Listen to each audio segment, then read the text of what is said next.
kittens, it's Aerofire here. I'm sorry, I couldn't resist. I just want to give a shout out to TF Nation for this lovely new shirt I got. Came through today. This is obviously Optimus Prime as he confronts Megatron at Autobot City in the 1986 movie and ushers out those famous words. Again, I'll attach a link to the website below so you can pick up one of these shirts and many others. There's some great designs there. Okay, so today is the day. Transformers War for Cybertron, Siege, is on Netflix and all the episodes are dropped at once. There's 6 30-minute episodes on there for you to watch, but today I'm only going to review the first episode and hopefully that will entice you to watch the rest of the series. Okay, let's talk spoilers. Now yes, there will be some in this, but I don't want to go too mad because I still want to give you something to watch. But you have been warned. So we start with a great throwback to the pilot episodes, More Than Meets the Eye, where the first 2 robots you see on screen are Bumblebee and Wheeljack. I love the setting of the bombed out Cybertron, it just looks like a dusty wasteland, and also the Transformers themselves have a thin black outline around them to make them stand out. Now in this opening scene I just love the voice of Wheeljack. It reminds me so much of the Generation 1 cartoon, but that's not the only reason why I like this. It does do a lot of fan service, but that's not the only reason it's great. Next we get the Seekers on screen, but they're not led by Starscream. This is an interesting change and one I'm certainly into. Here we see Jetfire, Starscream, Thundercracker, Skywarp and Acid Storm, is that you? But we hear the familiar weaselly tone of Starscream's voice and he instantly tries to start a mutiny against his old friend.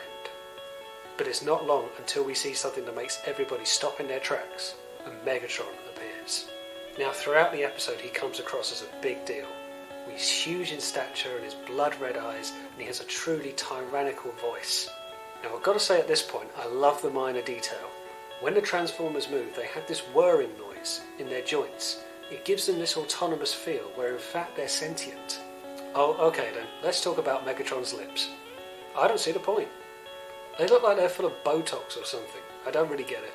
But I've got to say he's such a major player in this you don't notice him after a while. Still look pretty stupid.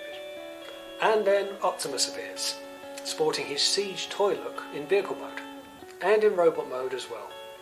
Now it would appear they're going with the Marvel trick of just putting their toy characters on screen, but I wonder if they got a little bit too overboard with Prime.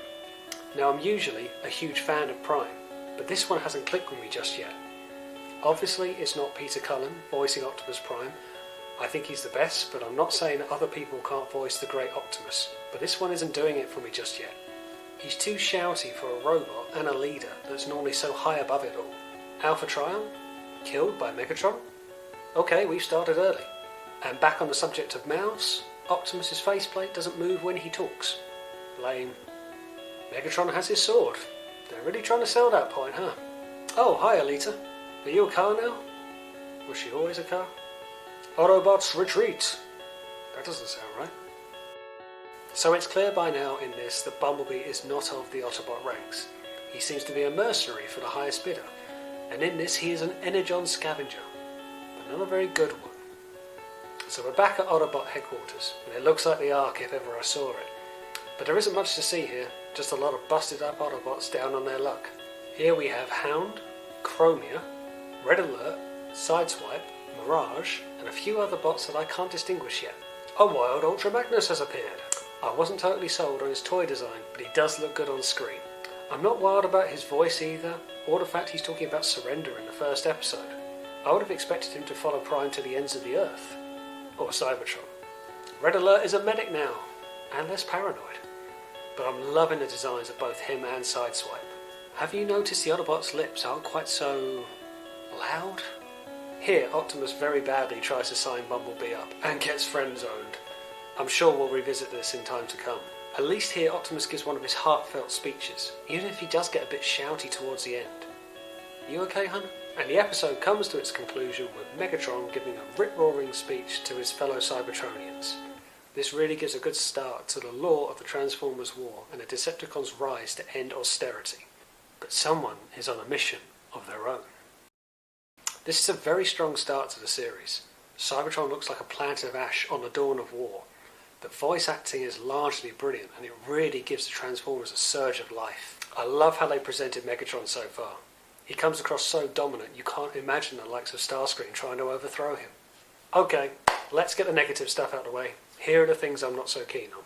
The title sequence is just too short. I know we live in an age where people generally skip intros anyway, but if you get a good intro, it tends to fire you up for the series you're watching. The characters just look like they're toys on screen. I know that's a Marvel trick and something that's been explored before, and I know they're doing it to sell toys, but it does just look like they've just walked up on screen. And Optimus, I'm really not keen on how they've done him.